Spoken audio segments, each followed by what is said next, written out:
Welcome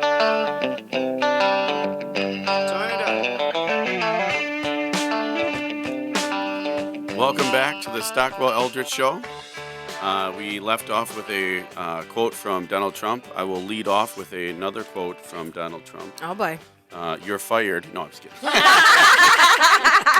Well, That's the only quote that I know from him. No, we're not going to get too political. It's However, huge. both of them are pretty bad. But Can I tell you something real funny? Yes, go for it. And it's very neutral. I was on Facebook, and there was someone that had posted a parody of Trump and Clinton singing, "I've had the time of my life." Oh, yeah. It was hysterical, and the person must have put a ton of time into it because they got everything timed out perfectly in there, and they looked like they were singing it when they were actually talking. Oh, it really? It was great. Yeah. There's a lot of that stuff going on. It was nice to have a little comic relief and all the heaviness of it all, right? Yeah, Anyways. there's a lot. So you're listening to Stockwell Eldritch. So Dawn, myself, and Chris are all agents with Remax Results. I just thought of this as I think is a good idea as far as working with Kim, Julene, Shift Master here with Feng Shui, is that this could actually be really good. Stephanie, I think you said this in break, for homeowners selling your home if your home hasn't sold. Oh, or if you're absolutely. thinking of selling. The other thing I want to make sure I point out, call us or email us if you would, please. If you free, no cost or obligation, we will get professional photography done on your home. If you're thinking of selling, if you have any inkling of maybe selling sometime after the election or after January or after 2017 hits, might as well have this done. It's free on us, and you're not obligated to even use us. We of course would want, hopefully want to earn your business, but we will take professional photography of your home so it's ready while it still looks decent. Here we have about a week and a half, 2 weeks left where we can do that. And call us 651-400-0773, 651-400-0773. And I am trying to think of how we can incorporate Kim in some of with our clients on our properties, whether they just bought the home and they're doing some renovations, or selling the home, or you've been in your home and you maybe don't want to sell, or something's wrong with it and you're like, oh, what can I do? Well, one thing I was going to say, what I heard Kim say, and kind of even like on a personal thing, like think about you're going to, a fancy event, whether it's a wedding or a graduation, all right? You want to put your best foot forward. You want to make sure you have an outfit that you feel good in, you look good, your jewelry, your hair, your makeup, just like your house, right? You want to make it. And I always hear all this stuff came about like the front door. I don't know if you guys have heard that too, but, paint your front door red and, or we've talked many times on the show about curb appeal and all that kind of stuff. So, yeah, if somebody like Jason, Chris, or Dawn have a customer, like what are some things like why is the front door so important to a house? So in Feng Shui, the front door is the qi. That's where all the energy comes into the space. And so lots of times in Minnesota and other places, we don't use our front door. We come in and out the garage, right? And so that energy to the front door is stagnant. It doesn't, it's not moving. And so the front door is really, really important. And in real estate as well, because that's where you're attracting the buyers. They're going to come in through the front door, right? Yeah. And so what we like to do is we do like a red front door because it's different. And we would only do a red front door if it's different than the rest of the house. You want the front door a different color than the siding, than the shutters, all of that different thing. It should stand out from the rest of the house is what we want. It can be a different color, just you wanted a color that you love. And I always say a color that you look good in front of, because when you're opening the door, right? Oh, Right. yeah. Yeah. So I need mine like silver glitter. Right. Exactly. Okay. I need mine black then, or no? Black is actually good for front door because Really? that's the area that relates to career is the color is black. And so having a front door black is actually good luck as well. So what about like an espresso color? Is that close enough to the black? Or as long does as it have to stands be out. Black? No, as long as it stands out from the rest of the house, I would be more concerned about that than the actual color. Okay. So I was going to say, because now I live, we talk about living in associations all the time. I can't paint my front door a different color, but it is a different color. My house is like a yellowish beige and my door is brown. So like you said, it's more important than just to have a contrasting color rather than the red, or can I like put a red ribbon around my door handle or something? Or I would suggest that you put something on the door, like a wreath or something that's going to make it stand out from all the rest of the doors. Because typically I'm in an association too, and our doors are all the same color.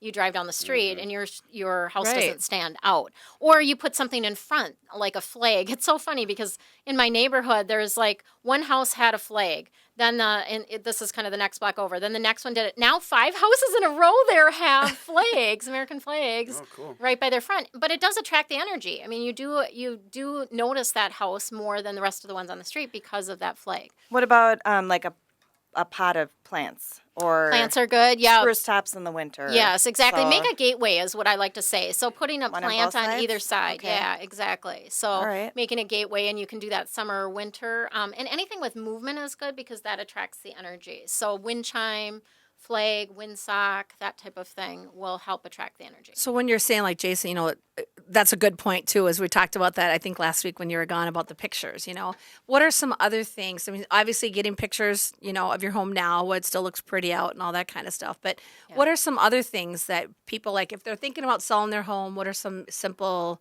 suggestions that you could do or offer? Yeah, so I think, some of these are probably things that you guys suggest already, but of course decluttering is huge because you don't want a lot of your personal stuff in the space, your personal energy, especially things that are, really spiritual or religious or that type of thing. You want it to be appealable to the most amount of people that might come and look at the home, right? And so pulling out your personal stuff, and people are like, well, we still live there, but you're not going to. So it's time to pack the stuff up and move it out of the space is a big piece of it. But also kind of checking furniture. So sometimes when I go into a space, it's like a corner of a desk or a counter or even a wall can create an arrow. And if that's like aiming at the front door, people are immediately, when they come into that space, are going to feel uncomfortable. I'll go into a commercial space, for instance, where I'm doing like a chiropractor's office or something, and I will tell them, I bet no one ever sits in this chair. And they're like, no, they really don't. Well, there's an arrow aimed at that chair from a piece of furniture. And so that's the kind of thing that I look at when I'm looking at homes, and when people can't sell a house, that's one of the things. There's a lot of other things that can be going on if a house isn't selling, though, too. So, Right. yeah. So my question for you, Kim, so you're certified Yes. Feng Shui, so they have a certification. And then after a required amount of training and classes and everything like that, right? That's how you get certified? Yes. So what is typical for you when you go for like your clients? You call, someone calls and says, I mean, how does it go? Like, I just don't, like myself, I'm not one to be like, yeah, I'm calling Feng Shui. Come Feng Shui my house, Come right? to my house, right? I mean, Let's you know what I let's mean? swear. Like, Everybody has like, how does it- No, that was Bagua. Wang Chung. Can we get that song? Everybody Feng Shui. I'm sorry, go ahead. like, how does that work? And what do you, you know what I mean? Like, Yeah. I'm just curious. Yeah, so it varies widely on what people are looking for. So I do remote consults also. I just did a consult for a couple in California on Really? Monday. Yeah, Wow. so we did it via Skype, and I get their blueprint ahead of time. So there's homework before I actually come and do Sure, a consult. sure. There's a little bit of homework. I need the blueprint, and I need a sense for what's going on in the space. But so yeah, there's different levels of consults. Some of them I actually will do coaching because I do private coaching as well. So I'll work with the mind piece of things because really Feng Shui there is just 1/3 of your luck. So the Feng Shui, like the environment, is 1/3 of it. The heaven, you were talking about directions earlier, and it's like based on when you were born, we each have a set of positive and challenging directions. So that's where people, when they're looking at a home and they don't want it to face a certain way, that might be part of what's coming in for that because that direction is really challenging for them. Wow. Personally. So that might be, but there's adjustments. Typically there's always an adjustment for that is kind of what I say around that. Well, and I think one thing too, and we talked about this before, is when I was telling some friends about it and asking to attend Kim's seminar, they're like, well, they're just going to come in my house and like just tell me everything is wrong. Or I've been to Kim's house, and you said people will come over and be like, what's the significance of this black container right here?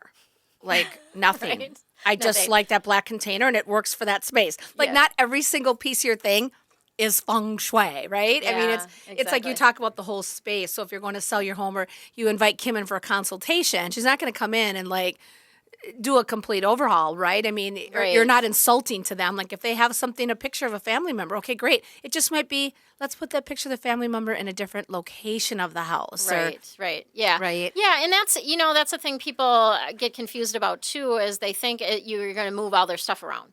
And typically we don't really move that much stuff. It's kind of about placement, and it's also, typically things you already have. So it's not usually adding, other than little mirrors here or there that we can often hide, there's typically not a lot that we're adding to the space necessarily. So this is findingyourfiji.com, findingyourfiji, Fiji.com. So Kim, we're talking, feng shui. If we just walked around the street and took a microphone out like Jay Leno does and just said, hey, what is feng shui? They would say something about where your furniture, that's kind of what everybody thinks. But I'm looking at your card here and it says head, heart, and home. Harmony for your head, harmony for your heart, harmony for your home. So it's more than just your personal stuff, right? I mean, Right. It's got, Right. that's what I think of feng shui though. Oh, they're just going to move stuff or change furniture, like you said, and all that. But Yeah. there's more to it. And I'd be curious and want to know more about what is the other stuff, the head and heart stuff. Is that stuff about the birthdays that you're talking about? Or Yeah, actually, in feng shui, intention is a big important part of it. And intention is about it's not just about moving your stuff. It's like, what do you want? Like, what are you trying to draw in? What's your intention with this? So if you just move something, that's not going to do anything for you. It's about the intention and what your intention is around that and what you want to draw in as a result of that. So Like me, I was trying to draw in a husband in my house. right. We did. We talked about I that. have to ask, did you get rid of the dress yet? Gosh. Please tell me you did. Did you set your intention? No.